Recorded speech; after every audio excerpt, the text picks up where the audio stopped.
Eh bien bonjour à toutes et à tous, ici The Marvelman. Aujourd'hui on se retrouve pour ce 159e récap de Marvel News. Je fais le récap de toutes les news Marvel qu'il y a eu dans la semaine, c'est parti. On va commencer avec Daredevil Born Again. Alors déjà on a eu pas mal d'images promotionnelles et de même de nouvelles images de la série. Assez stylé d'ailleurs, je dois bien l'avouer, que je vais vous afficher. Mais surtout on a eu encore une fois pas mal d'interviews du showrunner et de certains acteurs, je vais tout vous dire évidemment. Juste avant l'interview, je voulais dire aussi 2-3 rumeurs. Déjà que la saison 3 de Born Again est en discussion évidemment, mais n'est pas approuvée. Ils attendent de voir le succès des 2 premières saisons. Et que Ava Ayala, donc l'autre White Tiger, soit mentionné dans la série. Mais ça on verra. Déjà on commence par le showrunner qui a dit de nouvelles choses sur la série. Déjà que en effet l'idée c'est qu'on puisse regarder cette saison sans avoir vu la précédente série, en tout cas pas vraiment, dans le sens où on refait pas les origines de Matt, etc. On représente pas vraiment les personnages. Que par exemple la rivalité entre lui et Fisk est tellement présente même au niveau des acteurs, car ils jouent très bien, qu'on n'a pas vraiment besoin de rappeler qu'ils sont ennemis et ça se voit directement. Et justement une scène où ils discutent entre eux va réillustrer tout ça. Évidemment il a dit que ça ne reprend pas les idées prévues pour la saison 4, bon ça on le sait, et que c'est assez intéressant puisque là on met Fisk un petit peu à un pouvoir qu'on n'a jamais vu avant, évidemment avec la mairie et la loi avec de son côté cette fois-ci, et de l'autre côté on a toujours Daredevil qui galère de son côté avec son alter ego. Est-ce qu'il est Daredevil, est-ce qu'il est Matt Murdock? Mais cette fois-ci on le verra quand même beaucoup plus actif contre Fisk et plus réactif. À propos du retour de certains personnages, il a dit d'ailleurs qu'à l'époque il planifiait une 3ème saison de Punisher, évidemment avant qu'elle soit annulée, et que du coup Born Again va être une des chances de ramener, ou plutôt de continuer certaines histoires pas terminées. Ils ont sous-entendu aussi qu'il pourrait y avoir d'autres Defenders, mais en tout cas voilà, pas de détails. Et ils ont reparlé aussi du fait de ramener Karen et Foggy, évidemment, que c'était un peu le cœur de la série, et de Daredevil en tant que personnage évidemment. En tant qu'orphelin, c'est un peu sa seule famille. Par rapport aussi aux rumeurs ou plutôt aux photos de tournage qui parlent de ce qui va arriver au personnage, il dit que évidemment elles sont toutes vraies mais elles sont toutes fausses, donc en gros il veut pas répondre, en disant aussi que dans les comics il leur est arrivé plein de choses de manière différente, donc voilà. Il a aussi décrit un petit peu le personnage de Michael Gandolfini, dont on n'a pas qui s'appelle Daniel Blade mais dont on n'a pas vraiment d'informations, entre guillemets, qui dit qu'en gros ce sera le protégé de Fisk dans cette histoire. Il est dans un monde qu'il ne comprend pas vraiment. Et on a un autre personnage qui s'appelle Cherry, et dont l'acteur d'ailleurs a réalisé, il me semble, certains épisodes de Born Again, donc ça c'est cool. Et lui c'est un membre de la loi en gros, qui travaille avec Matt Murdock. Et la relation entre les deux va montrer pas mal la manière dont Matt gère la loi en général et que sa relation avec. Et donc ça va encore explorer évidemment qu'est-ce que fait Matt quand la justice échoue. Et ils vont explorer plus ça, et surtout sur le fait que le système est complètement corrompu dans la série, et que du coup Daredevil est illégal dans les 2 parties de sa vie au final. Et il dit aussi qu'il y a une scène de la saison qui est très violente et qui est bien plus que tout ce que Netflix a fait. Encore une fois, bon, je doute un petit peu, mais admettons. Et encore une fois, c'est cool, mais privilégiez quand même l'écriture. C'est pas le plus important, la violence, mais bon. Et qu'en gros, c'est aussi pour rappeler à quel point Fisk est violent. Il redit aussi que du coup, maintenant, c'est une vraie série, pas comme les anciennes séries Disney, qui étaient des films coupés en morceaux. Et qu'en gros, la série continuera tant qu'il y aura des choses à raconter ou qu'elles soient annulées. Et qu'ils n'ont pas fini de raconter l'histoire de Daredevil, le Punisher ou Karen. Notons évidemment qu'il ne mentionne pas Foggy. Bref.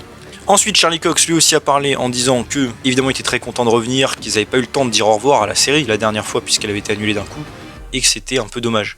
Aussi que cette saison ressemble un peu à une saison 4 quand même, qu'ils vont honorer l'ancienne série, même si certaines choses n'étaient pas très sombres. Pareil, j'ai du mal à voir ce qu'ils veulent dire par là, mais admettons, et que maintenant ça l'est. Des fois c'est très sinistre et très brutal, et que c'est surtout là où les personnages fonctionnent le mieux. Mais que ce ne sera pas exactement comme Netflix, le passing est un peu différent, et évidemment ça a évolué depuis la dernière fois. Il dit aussi qu'il était assez choqué encore une fois que la série ne soit pas Disneyifiée, dans le sens plus cool, plus lumineuse, au point où il y a certaines scènes de cette série qu'il avait du mal à regarder tellement elles étaient bizarres, enfin violentes. Ceux qui n'avaient pas pendant Netflix. Encore une fois que beaucoup de temps a passé évidemment pour le personnage dans la timeline, et que c'est pour ça que ça ressemble à une saison 4 mais en même temps un hybride avec une nouvelle série. Matt est plus proche maintenant, enfin, il se rend compte qu'il sous-estimait peut-être un petit peu les dommages collatéraux, et il se remet en question sur qu'est-ce qu'il fait, est-ce que ça fonctionne ou est-ce qu'il crée plus de problèmes. Il se concentre aussi plus maintenant sur son travail d'avocat, en gros c'est comme dans Defenders, littéralement, et que cette saison c'est vraiment Fisk et lui qui, chacun de leur côté, vont replonger dans leur côté mauvais. Par rapport aux relations de Daredevil, il dit que celle avec Karen est assez différente dans cette saison, donc a priori ils ne replongent pas ensemble, mais qu'il a une nouvelle relation avec Heather Glenn, où il est en couple, un couple plutôt bien apparemment, mais ce qui est intéressant c'est qu'ils ont un point de vue très différent des justiciers, des super-héros, et que ça va mener à des choses assez intéressantes. Ensuite, par rapport aux connexions avec le MCU, il dit que c'est comme en gros l'ancienne série, évidemment il y a des clins d'œil, tout ça, mais qu'ils sont un peu de leur côté dans New York. Comme j'ai dit, exactement comme les anciennes séries Marvel. Et on a aussi Vincent D'Onofrio du coup qui lui aussi a parlé, en disant que Fisk était assez différent dans Hawkeye et Echo parce que ça servait l'histoire qu'il racontait, mais qui n'était pas exactement comme dans l'ancienne série Marvel, et que cette fois-ci il l'est. C'est ce qu'il voulait évidemment. Il dit aussi que lui et Charlie Cox ont insisté pour faire la série bien, contrairement à la première version là où ils galéraient un petit peu. Ils se rendaient compte que ça marchait pas et qu'ils faisaient pas les choses bien, et ils ont forcé et Marvel les a aidés. Que évidemment ça reste sombre, tout ça comme d'habitude. Il dit que Fisk a beaucoup d'ambition et que là il est en train de prendre en gros possession de la ville, mais qu'après il pourrait très bien vouloir prendre le pays, puis le monde au final, mais que comme d'habitude il fait ce qu'il fait et qu'il pense que c'est ce qu'il faut faire pour le bien de tout le monde. Il dit que la saison aussi de Born Again, la saison 1, met pas mal de choses en place pour son personnage, qui auront en gros un payoff dans la saison 2. Donc voilà, il y aura beaucoup de préparation dans la saison 1. Il dit aussi évidemment que maintenant il grossit plus pour le rôle, il a une espèce de costume qu'il a eu un petit peu dans Hawkeye, mais surtout dans Echo. Et en gros, Fisk va pas mal grossir, de ce qu'il semble dire en tout cas, au fur et à mesure de la saison, et il va avoir une taille assez conséquente à la fin de la saison. Et encore une fois, il dit qu'il continuera autant qu'il le peut à jouer le personnage car il l'adore. Ensuite, pour Captain America Brave New World, on a eu pas mal de choses aussi. Déjà évidemment plein de nouveaux trailers, teasers, tout ce que vous voulez. Avec une image, on peut voir un petit peu le leader, qui ne ressemble pas du tout au design qu'on a vu dans les trucs promotionnels. Donc peut-être que sa tête évoluera, ce sera au fur et à mesure du film, on verra. Mais j'avoue, on dirait beaucoup le Fatalist de 2015. Et d'ailleurs, bon, petite critique comme ça, mais il y a beaucoup de trailers où on peut voir Sam faire des blagues face à Red Hulk. Et bon, évidemment, à voir dans le film à comment ça rendra, mais personnellement, c'est vrai que ça m'emballe de moins en moins, surtout quand je le vois faire des blagues, et qu'on voit Red Hulk qui court à 2 à l'heure en plus de ça. Mais bref. L'acteur du leader a dit que son personnage a toujours fait du zèle par rapport aux découvertes et qu'il veut toujours en apprendre plus. Et que dans cette histoire-là, il s'est approché trop près du soleil, évidemment, il a été irradié, et ça le mène à des tentations absolument terribles. Anthony Mackie, lui, dit qu'il se voit bien jouer encore le personnage pendant au moins 10 ans, déjà dans les projets où il va être, mais en plus, pourquoi pas un deuxième film Captain America, pour lui. Il dit que ce film-là d'ailleurs est le meilleur possible, mais il reste dans la lignée des films Marvel et des films Captain America. Harrison Ford, lui, dit qu'il n'a pas eu de conseil de Mark Ruffalo parce qu'il n'était pas disponible pour le rôle, mais qu'il espère qu'il fera un bon travail. Bon, pour rigoler, j'ai envie de dire, il aurait dû appeler Edward Norton, mais admettons. Danny Ramirez, donc Joaquin Torres, dit que dans l'histoire, lui et Sam sont un peu comme un grand frère, petit frère au niveau de la relation. Il l'admire, tout ça. Et ça fait un peu plus de 2 ans qu'ils travaillent ensemble. Il dit que le film est passionnant et qu'il espère qu'on va aimer, évidemment. Par rapport à Giancarlo Esposito et la Serpent Society, bon déjà apparemment l'organisation s'appelle juste Serpent, admettons. Et Giancarlo Esposito a dit qu'il avait étudié le personnage, il avait lu des comics avec lui et tout exprès pour s'imprégner évidemment. Et que ce qu'il aimait particulièrement c'était son design, c'est vrai qu'il en a déjà parlé. Donc bon, je sens qu'il a pas vraiment aimé le design du personnage dans le film, mais bon. En tout cas, il espère qu'il aura le design plus tard. Et un truc qui m'a fait rigoler un petit peu, c'est le réalisateur qui dit qu'ils ont étudié pas mal de choses au niveau de la photographie pour faire un film plutôt réaliste, mais en digital, et qu'ils ont étudié beaucoup de choses, surtout par rapport à la couleur, etc. Et j'ai envie de dire, le résultat pour l'instant en tout cas ne paye pas vraiment, surtout au niveau de la couleur. C'est pas un des points forts, j'allais dire, souvent du MCU, mais bon, admettons. Ensuite, par rapport au Thunderbolt, bon, comme j'ai déjà dit, il y a toujours la rumeur qu'il y a un trailer au Super Bowl, jusque-là c'est cool. Mais un truc assez intéressant, c'est donc l'actrice Geraldine Weiss Manhattan, qui joue Mel, l'assistante de Valentina, qui dans une interview pour un tout autre film, l'intervieweur lui a parlé en anglais, il a fait un jeu de mots, il a dit est-ce que c'était une Songbird. Songbird évidemment qui est un personnage des Thunderbolt. Et à ça, l'actrice a commencé à sourire, être un peu nerveuse, à dire qu'elle savait pas de quoi il parlait, qu'elle a jamais entendu parler de ça, et que maintenant elle savait pas quoi dire, et bref, elle rigolait pas mal, elle était nerveuse. Donc peut-être que en effet elle pourra jouer potentiellement Songbird. C'était ma théorie initiale puisque son personnage s'appelle Mel et Songbird c'est Melissa. Donc voilà. Ensuite par rapport à Black Widow, alors vraiment petite anecdote, c'est la réalisatrice Coralie Fargid qui a fait The Substance récemment, qui a dit qu'en fait elle avait refusé de réaliser le film à l'époque, on lui avait proposé. Voilà. Pour Black Panther 3, on a aussi un leaker qui a dit qu'il y aurait le personnage de Achebe, qui est pour résumer plus ou moins le Joker de Black Panther. Il a été renforcé par Mephisto, c'est un personnage très manipulateur, il a une bonne agilité, enfin bref, c'est un personnage ennemi complètement fou. Dans Ironheart aussi, on a un leaker qui dit, bon même si ça me paraît évident, que Mephisto sera bien le roi de tous les démons dans le MCU, et en gros le maître des enfers, même si ça me paraît logique. Par rapport à Agatha ensuite, et sur une potentielle saison 2, c'est l'actrice Patty LuPone qui jouait dedans, qui a dit qu'il n'y en aura pas, car Jack Schaeffer, la créatrice de la série, n'aime pas en général de toute façon faire de saison 2. Elle préfère faire les trucs uniques, et c'est pourquoi à l'époque, Marvel voulait une saison 2 à WandaVision, ce qui n'avait aucun sens, mais admettons, et que donc la showrunneuse avait dit non, tout simplement. Eux aussi au passage, la série a gagné le Saturn Award de la meilleure série de super-héros, alors bon, cette année il y avait quand même Pingouin et The Boys, donc perso pas mérité, mais ok.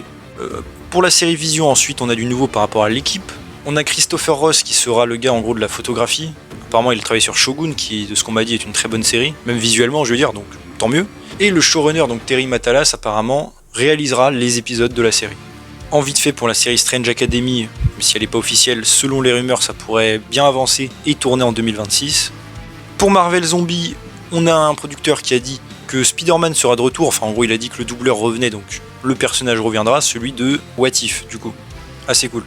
Pour Avengers, Doomsday et Secret Wars ensuite, on a eu aussi des choses intéressantes. Déjà j'en ai parlé, mais Benedict Cumberbatch, Doctor Strange, a dit qu'il revenait sur les propos qu'il avait dit la dernière fois, et qu'en fait il s'était trompé et qu'il était dans le film. Et que désormais faut même plus écouter ce qu'il dit parce qu'en gros il dit n'importe quoi.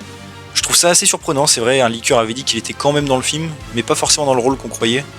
Donc peut-être que c'est ça, est-ce qu'il a menti ou pas? Est-ce que Marvel a dit de dire qu'il était dedans pour éviter de gâcher la surprise, qu'il n'y soit pas? On verra. Autre chose intéressante aussi, c'est Chris Evans, donc Captain America, Johnny Storm, qui a dit aussi qu'il n'était pas dans Avengers Doomsday, malgré la confirmation JR des médias officiels, et lui dit que non, que ça arrive souvent évidemment qu'il y ait des news comme ça, mais que c'est pas vrai, et qu'il est bien retiré. Bon, a priori ça pour le coup c'est faux. Et aussi quelques rumeurs en vrac, qu'on aurait un Ghost Rider qui serait important dans Avengers Doomsday. Alors ça, encore une fois, pour le coup, j'y crois moyen, mais même si j'aimerais bien, mais j'y crois moyen. Là, en toute logique, j'imagine celui de Nicolas Cage, puisqu'il devait revenir pour Deadpool 3.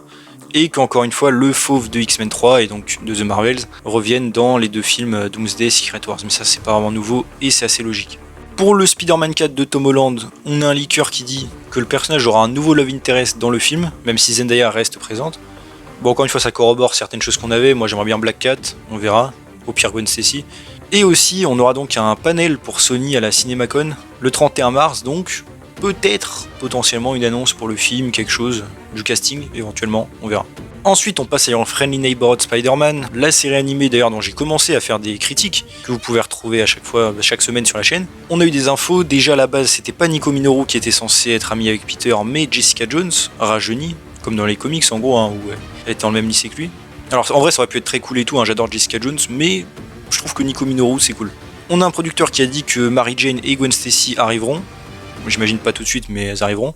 Que c'est pas une coïncidence que Nico se présente à Peter au moment où il y a l'araignée, qu'on verra plus de choses sur elle dans la saison 2 et 3, et que cette saison met pas mal de choses en place sur elle. Donc j'imagine évidemment qu'elle aura ses pouvoirs comme dans Runaways. Par rapport aussi à de potentielles apparitions des Defenders, on a le showrunner qui dit que lui il est chaud, si l'histoire s'y prête évidemment. Il a mentionné particulièrement Luke Cage et Jessica Jones, mais qu'aussi il fallait pas oublier les Avengers, pourquoi pas.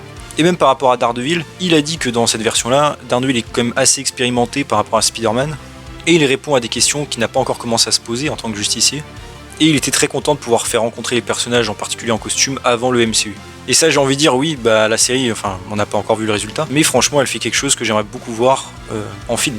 Donc bon. Après ça c'est marrant parce que dans le MCU, en termes de... à part si on prend en compte le snap, Daredevil et Spider-Man ont plus ou moins les mêmes années d'expérience, donc c'est drôle. Pour le Sony Spider-Man Universe, on a vite fait eu un truc, c'est qu'une date du calendrier qui était prévue pour le 27 juin 2025 a été retirée. Donc j'imagine El Muerto ou un truc comme ça, de toute façon l'univers a priori est mort, en tout cas pause pour l'instant. Par rapport aux 4 Fantastiques du coup, je pense que ça c'est la grosse news que vous avez vue, c'est que officiellement le trailer arrive demain à 13h avec le décalage horaire. On a eu d'ailleurs un petit teaser qui nous montre, bon ça on l'avait déjà vu dans les photos leakées, mais des gens qui vont regarder la télé, donc ça c'est cool. Et évidemment on en parlera sur la chaîne en temps voulu. Assez hâte évidemment de voir le trailer. Ensuite on passe aux X-Men du MCU avec pas mal de choses et rumeurs. Déjà l'actrice de X-23 a reparlé en disant qu'elle aimerait bien la voir dans une équipe amusante et qu'elle aimerait bien aussi voir son personnage dans des histoires plus petites, un peu dans le style de Logan, plus terre à terre j'imagine, réaliste, car elle aimait beaucoup ça, mais qu'elle est quand même ouverte aux Avengers évidemment, mais elle aimerait beaucoup que le Wolverine de Hugh Jackman soit avec elle, quel que soit le projet. C'est vrai que pour le coup c'était un duo qui marchait très bien. Et donc on a eu aussi quelques rumeurs par rapport aux X-Men plus du MCU, avec apparemment Marvel qui chercherait actuellement le casting de Gambit et Malicia. Ça pourrait être cool en effet, et j'espère qu'ils sont dans l'équipe. Et par rapport aussi à plus de casting, on a un leaker qui dit que Jack Champion et Harris Dickinson seraient tous les deux envisagés par Marvel pour le rôle de Cyclope. J'ai envie de dire pourquoi pas, même si un leaker dit que pour Dickinson ce serait faux. Encore une fois, je pense que c'est du casting vraiment envisagé de loin par Marvel et plus des acteurs qui ressemblent à ça. Que de vrai, non, mais bon. Ensuite, par rapport aux Midnight Suns et Ghost Rider en général, je mets les deux. Bon, déjà, apparemment que le Ghost Rider serait dans ce projet et qu'il apparaîtrait dans d'autres projets au cours des 3 prochaines années. Ça rejoint la rumeur d'Avengers, ça peut être cool. Mais aussi apparemment que Michael Green, qui selon les rumeurs scénarise le projet de Midnight Suns, je rappelle qu'il a fait Logan, soit finalement partie du projet. Voilà. En vite fait pour la série Nova, la rumeur que Brandon Skelnar serait donc en lice pour le rôle de Nova, Richard Rider, on verra. Et voilà, c'est déjà tout pour ce 159e récap de Marvel News. J'espère que ça vous a plu. Si c'est le cas, n'hésitez pas à vous abonner, liker, commenter, partager, activer la cloche, à me suivre sur mes sociaux et mon Instagram en description. Et on se retrouve bientôt pour une nouvelle vidéo. Salut tout le monde.